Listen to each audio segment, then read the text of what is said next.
Fried rice கொத்துரொட்டி விலைகள் குறைப்பு. ஆனந்த சங்கரி மற்றும் அமைச்சர் விஜிதவிற்கும் இடையில் சந்திப்பு. விஜயதாச ராஜபக்சவின் வீட்டில் 200 லட்சம் பணம் ரகசிய பரிமாற்றம். லஞ்ச வழக்கில் புதிய திருப்பம். பிள்ளையாண்டு சுரேசாலை தொடர்பு. சிஐடியில் கருணா வெளியிட்ட ரகசியம். சிறை பயத்தை காட்டி நாமலை அடிபணிய வைக்க முடியாது. ஸ்ரீலங்கா பொதுஜன பெரமுன அதிரடி குற்றச்சாட்டு. ராஜபக்சக்களின் புதிய திட்டம். மக்கள் கவனமாக இருங்கள். வசந்த முதலிகே எச்சரிக்கை. காற்றின் கொடூரத்தால் நூலிலையில் உயிர் தப்பிய கேப்பாப்புலவு போராட்டக்காரர்கள். பிள்ளையான் உத்தமர் கிடையாது, பொய் கூறுவதில் கை தேர்ந்தவர். கந்தசாமி பிரபு எம்பி காட்டம். லாப் சமையல் எரிவாயு விலையும் குறைப்பு. தொல் திருமாவளவனை சந்தித்த தமிழ் தேசிய பேரவை பிரதிநிதிகள். சர்வதேச அளவில் நிகழ்ச்சி ஏற்படுத்திய இலங்கை சிறுமியின் காணொளி. உண்மையை கூறிய தாய். பாதாள உலக குழுக்களிடம் மாத சம்பளம் வாங்கிய 200 போலீஸ் அதிகாரிகள். விசாரணைகள் ஆரம்பம். ராஜபக்சக்களுக்கு அடுத்தடுத்து காத்திருக்கும் ஆபத்து. ஆளும் தரப்பு விடுத்துள்ள எச்சரிக்கை. லாப் சமையல் எரிவாயு நிறுவனமும் நேற்று நள்ளிரவு முதல் அதன் விலைகளை குறைக்க தீர்மானித்துள்ளது. இதன்படி 12.5 கிலோகிராம் சமையல் எரிவாயு சிலிண்டர் விலை 1209 ரூபாவால் குறைக்க நிறுவனம் தீர்மானித்துள்ளது. இதற்கமைய 6245 ரூபாவாக காணப்பட்ட 12.5 கிலோகிராம் சமையல் எரிவாயு சிலிண்டரின் புதிய விலை 4965 ரூபாவாகும். அதேபோல் 2500 ரூபாவாக நிலவிய 5 கிலோகிராம் சமையல் எரிவாயு சிலிண்டர் விலை 512 ரூபாவால் குறைக்கப்பட்டுள்ளது. அதன் புதிய விலை 1998 ரூபாவாகும். இலங்கையின் மூத்த அரசியல் தலைவரும் முன்னாள் பாராளுமன்ற உறுப்பினருமான ஆனந்த சங்கரி மற்றும் வெளிநாட்டு அலுவலர்கள், வெளிநாட்டு வேலைவாய்ப்பு மற்றும் சுற்றுலாத்துறை அமைச்சர் விஜித ஹேரத்திற்கும் இடையிலான சந்திப்பொன்று நேற்று இடம்பெற்றுள்ளது. இதன்போது தனது நீண்டகால அரசியல் அனுபவங்களை தம்முடன் பகிர்ந்து கொண்டதாக அமைச்சர் விஜித ஹேரத் குறிப்பிட்டுள்ளார். நாட்டின் அரசியல் துறையில் அவர் ஏற்படுத்திய முன்னுதாரணங்களையும் ஆற்றிய பங்களிப்புகளையும் பாராட்டி அவருக்கு நன்றிமிக்க மதிப்பையும் தெரிவித்ததாக அமைச்சர் மேலும் குறிப்பிட்டுள்ளார்.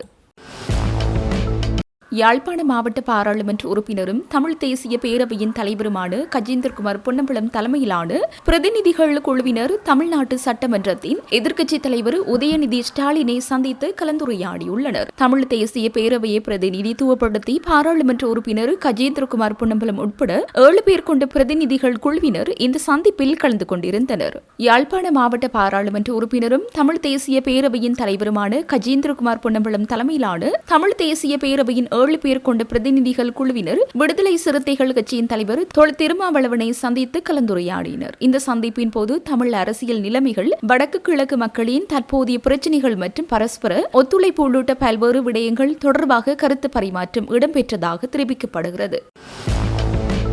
சமையல் எரிவாயு சிலிண்டரின் விலை குறைக்கப்பட்டதை தொடர்ந்து உணவுகளின் விலைகளும் குறைக்கப்படுவதாக அகில இலங்கை உணவக உரிமையாளர்கள் சங்கம் தெரிவித்துள்ளது. இதற்கமைய ஒரு பொதி உணவு 15 ரூபாவினாலும், ஃப்ரைட் ரைஸ் மற்றும் கொத்து ரொட்டி ஆகியவற்றின் விலைகள் 15 ரூபாவினாலும், சிற்றுண்டிகள் 5 ரூபாவினாலும், பரோட்டா 5 ரூபாவினாலும், முட்டை ரொட்டி 5 ரூபாவினாலும், பால் தேநீர் 5 ரூபாவினாலும், தேநீர் 5 ரூபாவினாலும் குறைக்க நடவடிக்கை எடுக்கப்பட்டுள்ளதாக அச்சங்கத்தின் தலைவர் ஹர்சன ருக்ஷான் தெரிவித்துள்ளார். இன்று நள்ளிரவு முதல் அமலுக்கு வரும் வகையில் இந்த விலை குறைப்பு நடவடிக்கைகள் மேற்கொள்ளப்படும் என்று அவர் மேலும் குறிப்பிட்டுள்ளார். வலிகாமம் கிழக்கு பிரதேச சபையின் தவிசாளர் தியாகராஜா நிரோஸ் மற்றும் ஏனையோருக்கு எதிராக மல்லாகம் நீதிமன்றத்தினால் விதிக்கப்பட்டிருந்த பிடியாணை நீதிமன்றத்தினால் மீளப்பெறப்பட்டுள்ளது. தையிட்டி விஹாரைக்கு எதிராக போராட்டம் நடத்தினார்கள் என்ற குற்றச்சாட்டில் வேலன் சுவாமிகள், வலிகாமம் கிழக்கு பிரதேச சபையின் தவிசாளர் தியாகராஜா நிரோஸ் மற்றும் வலிகாமம் வடக்கு பிரதேச சபை உறுப்பினரும் காணி உரிமையாளருமான சாரஜன் உள்ளிட்ட 5 பலாலி போலீசாரினால் கைது செய்யப்பட்ட நீதிமன்றத்தில் ஆஜர்படுத்தப்பட்டதன் பின்னர் பிணையில் விடுவிக்கப்பட்டிருந்தனர். இவ்வழக்குடன் தையிட்டி விவகாரத்துடன் தொடர்புடைய வழக்குகளும் நேற்று முன்தினம் விசாரணைக்கு எடுத்துக் கொள்ளப்பட்டன. இதன்போது இந்த வழக்குகளுக்கு சமூகம் அளிக்காதவர்களுக்கு எதிராக நீதிமன்றத்தினால் பிடியாணை பிறப்பிக்கப்பட்டது. இந்த நிலையில் பிடியாணை பிறப்பிக்கப்பட்டவர்கள் நேற்று உடனடியாக நீதிமன்றத்தில் முன்னிலையாகி சட்டத்திரணி கஜேந்திரன் ஊடாக மனு தாக்கல் செய்திருந்தனர். இதனை விசாரணைக்கு எடுத்துக்கொண்ட நீதிமன்றம் அவர்கள் நீதிமன்றத்திற்கு சமூகம் அளிக்க தவறியமைக்காக விதிக்கப்பட்டிருந்த பிடியாணையை மீளப் பெற்றுள்ளது.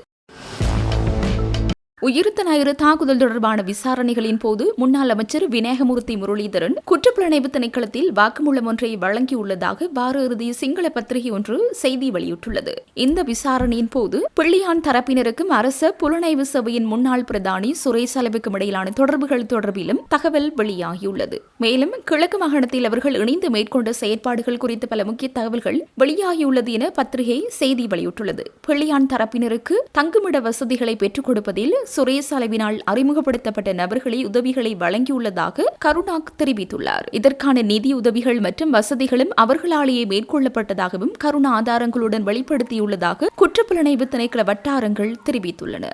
கருணா மற்றும் பிள்ளையான் ஆகிய இருவரும் முன்னாள் ஜனாதிபதி மஹிந்த ராஜபக்சவிற்கு ஆதரவு வழங்கி வந்துள்ளனர். ஆனால் அவர்கள் இருவருக்கும் இடையில் நீண்ட காலமாக மோதல் போக்கு நிலவி வருவதாக சுட்டிக்காட்டப்பட்டுள்ளது. இந்த நிலையில் பிள்ளையான் தரப்பினரால் புலனர்வை வெளிகந்த பகுதியில் நடத்தப்பட்ட சித்திரவதை முகாம் குறித்தும் குற்றப்புலனாய்வு திணைக்களம் பலரிடம் வாக்குமூலங்களை பெற்றுள்ளது. மேலும் கொழும்பு நகருக்குள் அவர்களின் செயற்பாடுகளுக்கு உதவிய நபர்கள் குறித்த விரிவான விசாரணைகளும் தற்போது ஆரம்பிக்கப்பட்டுள்ளதாக தெரிவிக்கப்பட்டுள்ளது. நாடாளுமன்ற உறுப்பினர் நாமல் ராஜபக்ச என்பவர் முன்னாள் ஜனாதிபதி மஹிந்த ராஜபக்சவின் புதல்வர் எனவும் எனவே சிறைச்சாலைகளை காண்பித்தவரது அரசியல் பயணத்தை ஒருபோதும் ஒடுக்கிவிட முடியாது என ஸ்ரீலங்கா பொதுஜன பெரமுனவின் நாடாளுமன்ற உறுப்பினர் டி.வி. சாணக்க தெரிவித்துள்ளார். அரசியல் நிலவரம் தொடர்பில் ஊடகங்களிடம் கருத்து தெரிவிக்கும் போது அவர் இதனை தெரிவித்துள்ளார். அவர் மேலும் தெரிவிக்கையில் அரசுக்கு எதிரான அரசியல் அடக்குமுறைகளை முன்னெடுப்பதற்காகவே தமக்கு விசுவாசமான அதிகாரிகள் இருவரை குற்றப்புலனாய்வு திணைக்களம் மற்றும் போலீஸ் உயர் பதவிகள் ஜனாதிபதி நியமித்துள்ளார். ஏனெனில் தற்போதைய ஆட்சியாளர்களுக்கு நாமல் ராஜபக்ச தான் தங்களுக்குரிய பிரதான அரசியல் சவால் என்பது மிக நன்றாக தெரியும். இதன் காரணமாகவே நாமல் ராஜபக்சவுக்கு மக்கள் மத்தியில் அதிகரித்து வரும் ஆதரவை தடுப்பதற்கு அரசு முற்படுவதுடன் திட்டமிட்ட வகையில் அரசியல் அடக்குமுறைகளையும் கட்டவிழ்த்து விடுகின்றது. நாமல் ராஜபக்ச என்பவர் இந்நாட்டின் மூத்த அரசியல் தலைவர் மஹிந்த ராஜபக்சவின் புதல்வர் என்பதை அரசு மறந்துவிடக்கூடாது. எனவே சிறைச்சாலைகளை காண்பித்து அல்லது சிறையில் அடைப்போம் என அச்சுறுத்தியவரை ஒருபோதும் அடிபணிய வைக்க முடியாது. நாங்கள் நாட்டின் சுயாதீன நீதிமன்ற கட்டமைப்பை முழுமையாக நம்புகின்றோம். ஆனால் நீதிமன்றத்திற்கு தங்களுக்கு சாதகமான போலி தகவல்களை அறிக்கையிடும் தேசிய மக்கள் சக்தியின் அரசியல் மயப்படுத்தப்பட்ட போலீசார் மீது எங்களுக்கு எவ்வித நம்பிக்கையும் இல்லை என்று அவர் தெரிவித்துள்ளார்.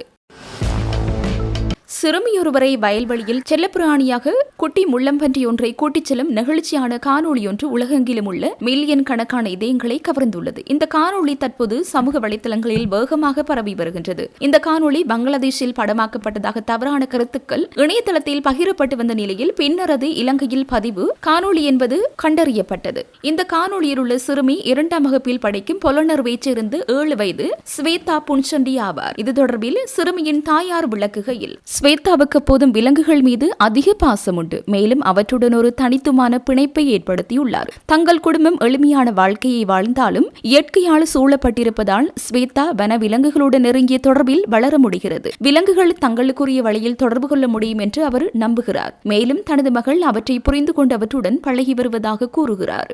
வீட்டுக்கு அருகில் காயமடைந்த நிலையில் அந்த முள்ளம்பன்றியை பார்த்தோம். பிறகு அதனுடனான நட்பு தொடங்கியது. நாய்கள் குறைக்கும் சத்தத்தை கேட்டு பயந்து வீட்டிற்கு அருகில் உலோக தகடுகளின் குவியலுக்குள் ஒளிந்திருந்த முள்ளம்பன்றியை பார்த்தோம். அந்த முள்ளம்பன்றி காயமடைந்திருந்த நிலையில் குணமடையும் வரை வீட்டில் இருந்த மருந்துகளை கொண்டு பல நாட்கள் அதற்கு சிகிச்சை அளித்தோம். குணமடைந்த பிறகு அந்த முள்ளம்பன்றி காட்டுக்கு திரும்பியது. ஆனால் தொடர்ந்து எங்கள் குடும்பத்தினரை சந்தித்து வந்தது. அது படிப்படியாக ஸ்வேதாவுடன் நெருங்கிய பிணைப்பை ஏற்படுத்தி பழகிவிட்டது. நாங்கள் அதனை கூண்டில் அடைத்து வைப்பதில்லை. அது காட்டில் சுதந்திரமாக சுற்றித் திரியவும் தானாகவே திரும்பி வரவும் பழகியுள்ளது என்று கூறியுள்ளார். ஸ்வேதா காட்டு முள்ளம்பன்றி மற்றும் பூனை ஆகியவற்றுக்கு இடையான இந்த நிகழ்ச்சியான நட்பை உலகெங்கிலும் உள்ள மில்லியன் கணக்கானோர் பார்வையிட்டுள்ளதுடன் பலர் இதை ஒரு நிஜ வாழ்க்கை டிஸ்னி தருணம் என்று வர்ணித்து வருகின்றனர்.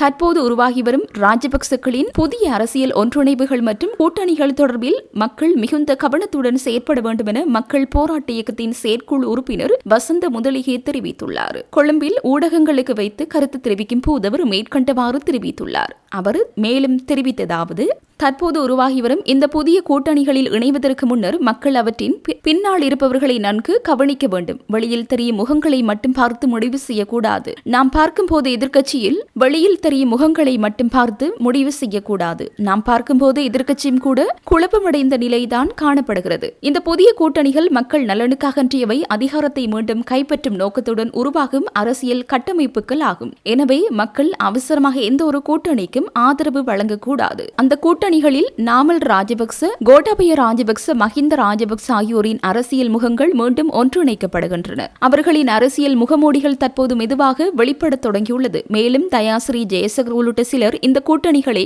உருவாக்கும் முயற்சிகளில் இருக்கின்றார்கள். எல்லா தரப்பையும் ஒன்றிணைத்து ஒரு பெரிய அரசியல் கூட்டணி உருவாக்க வேண்டும் என்ற பேச்சுக்கள் நடைபெறுகின்றது. அதேபோல் SM சந்திரசேன உள்ளிட்டோரும் இந்த அரசியல் சூழலில் இருக்கின்றனர். இந்த வகையான அரசியல் ஒன்றிணைவுகள் நாட்டுக்கு மிகவும் ஆபத்தான நிலையை உருவாக்கக்கூடும். இவை ஊழல் மற்றும் அதிகார துஷ்பிரயோகத்துடன் தொடர்புடைய பழைய அரசியல் சக்திகளை மீண்டும் பலப்படுத்தும் முயற்சிகளாகவே நான் பார்க்கின்றேன். இவ்வாறான அரசியல் சூழ்நிலைகளின் விளைவுகள் எதிர்காலத்தில் தெளிவாக வெளிப்படும் என தெரிவித்தார்.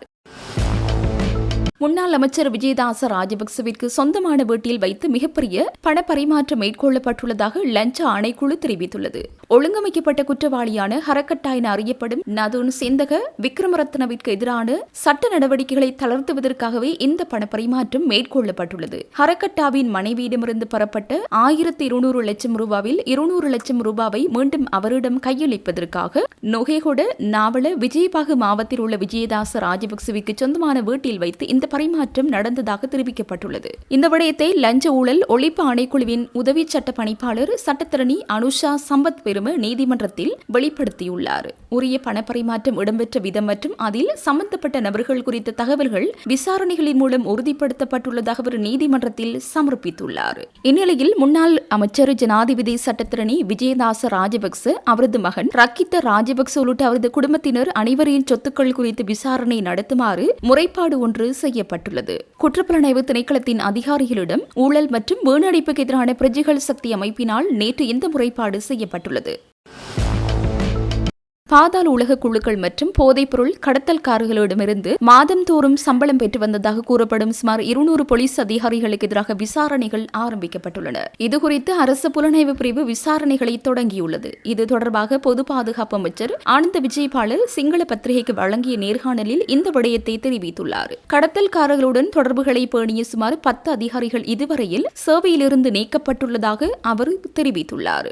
கடத்தல்காரர்களுடன் நெருங்கிய தொடர்புகளை பேணியதாக அடையாளம் காணப்பட்ட மேலும் 6 போலீஸ் அதிகாரிகளுக்கு எதிராக விசேட விசாரணைகள் முன்னெடுக்கப்பட்டு வருவதுடன் அவர்கள் தொடர்பான தகவல்கள் கடந்த வாரம் உளவுத்துறையிடம் ஒப்படைக்கப்பட்டுள்ளன. பாதாள உலகம் மற்றும் போதைப் பொருள் கடத்தல்களை ஒடுக்குவதற்கு இவ்வாறான ஊழல் அதிகாரிகள் பெரும் தடையாக இருப்பதாக அமைச்சர் வலியுறுத்தியுள்ளார். பாதாள உலக குழு உறுப்பினர் ஒருவருடன் தொடர்பு வைத்திருந்ததாக கூறப்படும் குற்றச்சாட்டின் கீழ் போலீஸ் விசேட அதிரடிப்படையின் முன்னாள் கட்டளையிடும் அதிகாரியும் கிழக்கு மாகாணத்திற்கு பொறுப்பாக இருந்த முன்னாள் சிரேஷ்ட பிரதி போலீஸ் மாதிபருமான வருண ஜெயசுந்தரவிடம் குற்றப்புலனாய்வு திணைக்களம் அண்மையில் விசாரணை நடத்தியுள்ளது. இந்த விசாரணையின் போது அவரிடம் சுமார் 4 மணித்தியாலங்கள் வாக்குமூலம் பதிவு செய்யப்பட்டுள்ளது. இச்சம்பவம் குறித்து முறையான விசாரணை நடத்துமாறு அவரை விடுத்த கோரிக்கைக்கு அமைவாக அரசாங்கம் இந்நடவடிக்கை எடுத்துள்ளது. ஊழல் அதிகாரிகள் மற்றும் கடத்தல்காரர்களுக்கு இடையிலான வலையமைப்பை உடைப்பதற்காக கல்பெட்டி உள்ளிட்ட சில காவல் நிலையங்களின் அனைத்து அதிகாரிகளும் அதிரடியாக இடமாற்றம் செய்யப்பட்டுள்ளனர். இலங்கையில் பாதாள உலக குழுக்கள் மற்றும் போதைப் பொருள் கடத்தல் வலையமைப்பை முழுமையாக ஒடுக்குவதற்காக காவல்துறை திணைக்களத்திற்குள் இருக்கும் கருப்பு ஆடுகளை அடையாளம் கண்டு அவர்களுக்கு எதிராக கடுமையான சட்ட நடவடிக்கை எடுக்கப்படும் என அரசாங்கம் மேலும் தெரிவித்துள்ளது.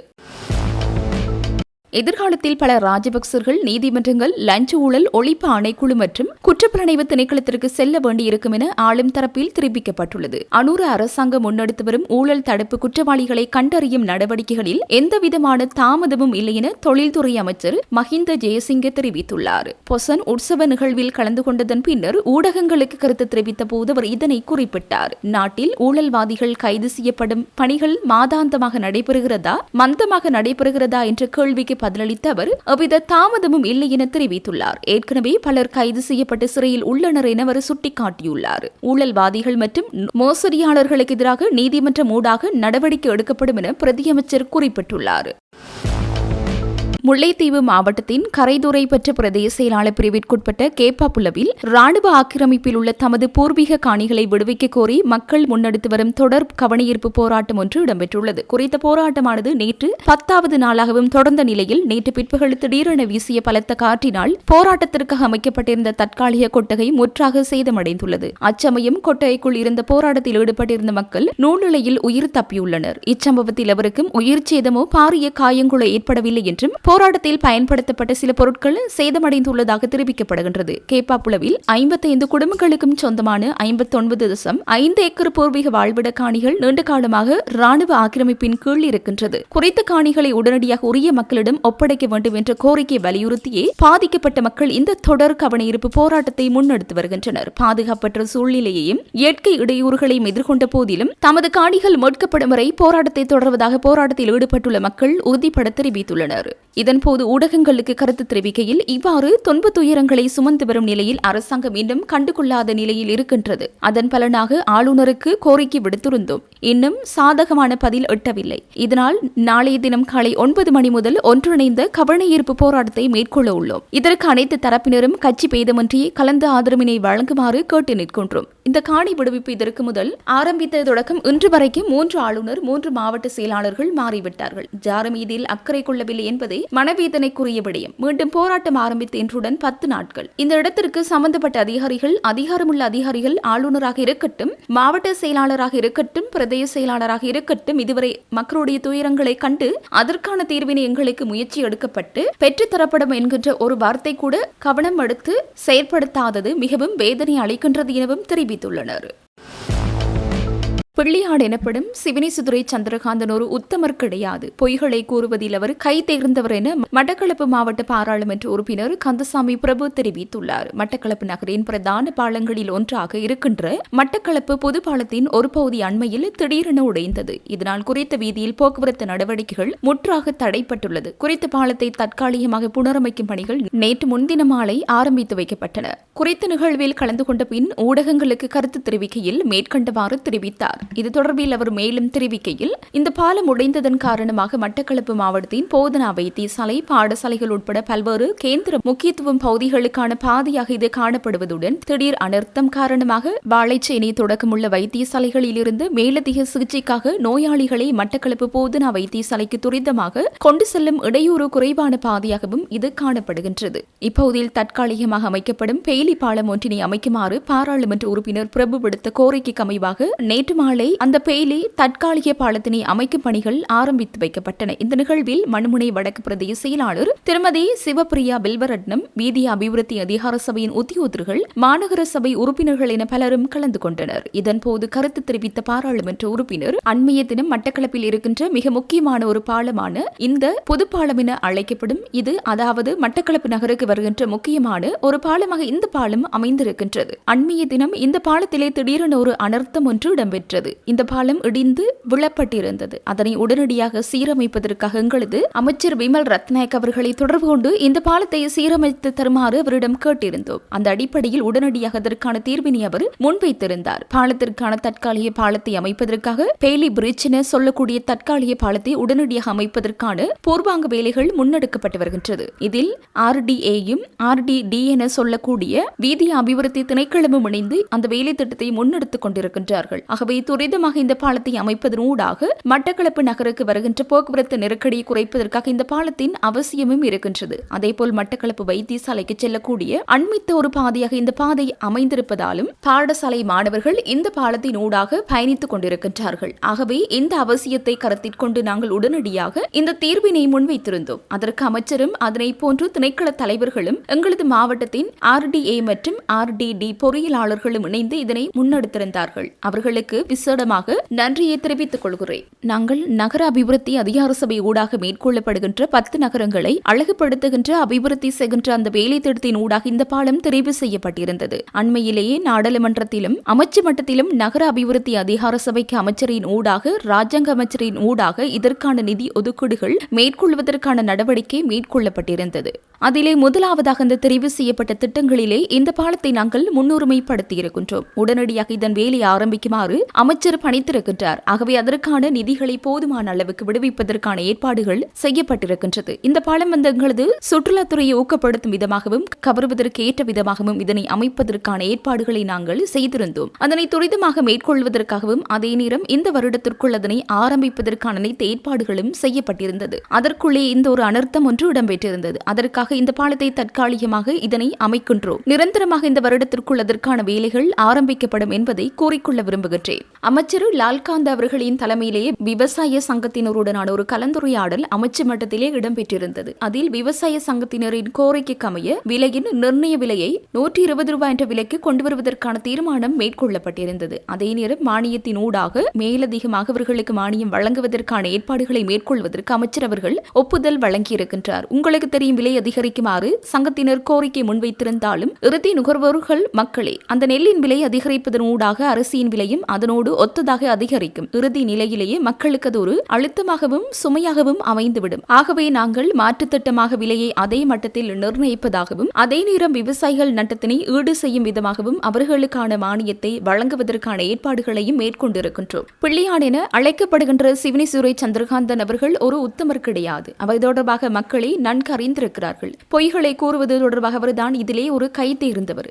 ஒரு பேராசிரியரை கொலை செய்தது தொடர்பான அண்மைய தினங்களிலேயே அவர் தொடர்பான ஒரு விசாரணை முன்னெடுக்கப்பட்டு வருகின்றது. ஒரு பேராசிரியரை கொலை செய்தது தொடர்பான குற்றச்சாட்டுகள் இப்போது நீதிமன்றத்திலே விசாரிக்கப்படுகின்றது. அதனோடு ஒத்ததாக இன்னும் பல குற்றச்செயல்கள் கொலைகளோடு சம்பந்தப்பட்டிருப்பதாக அது தொடர்பான விசாரணைகள் இப்போது முடுக்கிவிடப்பட்டிருக்கின்றது. அண்மைய தினம் மட்டக்களப்பிலே இந்த விசாரணை ஒன்றிற்காக கொலை செய்த குற்றத்திற்காக அவர் விசாரிக்க கொண்டுவரப்பட்டிருந்த இந்த நேரத்திலே எங்களது அரசாங்கத்தையும் ஜனாதிபதியின் மீது அவர் ஒரு கேளிக்கையான ஒரு வேடிக்கையாக பேசியிருந்தார். அவரது செயல்பாடுகள் எப்படிப்பட்டது என மக்கள் நன்கு அறிந்திருக்கின்றார்கள். நாங்கள் சரியான முறையிலே எங்களது விசாரணைகளை முன்னெடுத்துக் கொண்டு வருகின்றோம். நேர்மையாகவும் நீதியாகவும் அந்த விசாரணைகள் முன்னெடுக்கப்பட்டு வருகின்றது. ஆகவே நாங்கள் எந்த ஒரு பொய் குற்றச்சாட்டுகளோ அல்லது அரசியல் அழுத்தங்களோ அல்லது அரசியல் பழிவாங்கல்களோ நாங்கள் மேற்கொள்ளவில்லை. கிடைக்கப்பெற்ற முறைப்பாடுகள் தொடர்பாகத்தான் நாங்கள் விசாரணைகளை மேற்கொள்கின்றோம். நீதித்துறையும் காவல்துறையும் நியாயமாகவும் நீதியாகவும் அந்த விசாரணைகளை முன்கொண்டு வருகின்றது. கடந்த காலங்களிலே உங்களுக்கு தெரிந்திருக்கும், இந்த நாட்டிலே ஊழல் பொறியோடிப்பு இருந்தது. உங்களுக்கு தெரியும், அனைத்து அபிவிருத்தி திட்டங்களிலும் ஊழல்வாதிகளால் தான் மேற்கொள்ளப்பட்டிருந்தது. ஆகவே நிச்சயமாக அந்த ஊழல்கள் தொடர்பான விசாரணைகளை நாங்கள் முன்னெடுத்துக் கொண்டு வருகின்றோம். எதிர்வரும் காலங்களிலே எங்களது அரசாங்கத்தின் காலப்பகுதியிலே எந்த ஒரு ஊழலும் இடம்பெற வாய்ப்பில்லை. அதே நேரம் சிறந்த ஒரு சரியான முறையில் வடிவமைக்கப்பட்ட ஊழல் இல்லாத முறையிலேயே சிறப்பான ஒரு பாலத்தை நாங்கள் அமைப்போம். அது மாத்திரமல்ல, இப்போது இடம்பெறுகின்ற ஒவ்வொரு அபிவிருத்தியும் நேர்மையாகவும் வெளிப்படை தன்மையோடும் தான் இடம்பெறுகின்றது. நீங்கள் எந்த ஒரு சந்தர்ப்பத்திலும் எங்களது காலகட்டத்தில் இடம்பெறுகின்ற அபிவிருத்தி திட்டங்கள் தொடர்பாக எந்த ஒரு குற்றச்சாட்டுகளும் முன்வைக்க முடியாது என்று எதிர்பார்க்கின்றோம். சரியான முறையிலே நாங்கள் அனைத்து நடவடிக்கைகளிலும் ஈடுபட்டுக் கொண்டு வருகிறோம் என்றார். அயதுல்லா அலி ஹமேனின் இறுதிச் சடங்கு நிகழ்வில் இலங்கை சார்பாக பிரதேச சபாநாயகர் ரிஸ்வி சாலி மற்றும் பாராளுமன்ற உறுப்பினர் ரபூப் ஹக்கீம் ஆகியோர் கலந்து கொண்டுள்ளனர். இவர்களைத் தவிர சீனா, ரஷ்யா, இந்தியா உள்ளிட்ட உலகெங்கிலும் உள்ள பல நாடுகளின் அரச பிரதிநிதிகள் வருகை தர உள்ளதாக அந்நாட்டு ஊடகங்கள் செய்தி வெளியிட்டிருந்தன. இதற்கமைந்த விசேட நிகழ்வில் கலந்து கொள்ளும் 30க்கும் மேற்பட்ட நாடுகளின் பட்டியலை அவர்கள் தற்போது வெளியிட்டுள்ளனர். ஆசிய மற்றும் ஐரோப்பிய நாடுகளின் பிரதிநிதிகளும் ஆப்பிரிக்கா மற்றும் லத்தீன் அமெரிக்க பிராந்தியங்களை பிரதிநிதித்துவப்படுத்தும் பிரதிநிதிகளும் இதில் கலந்து கொள்ள உள்ளதாக மேலும் தெரிவிக்கப்பட்டுள்ளது.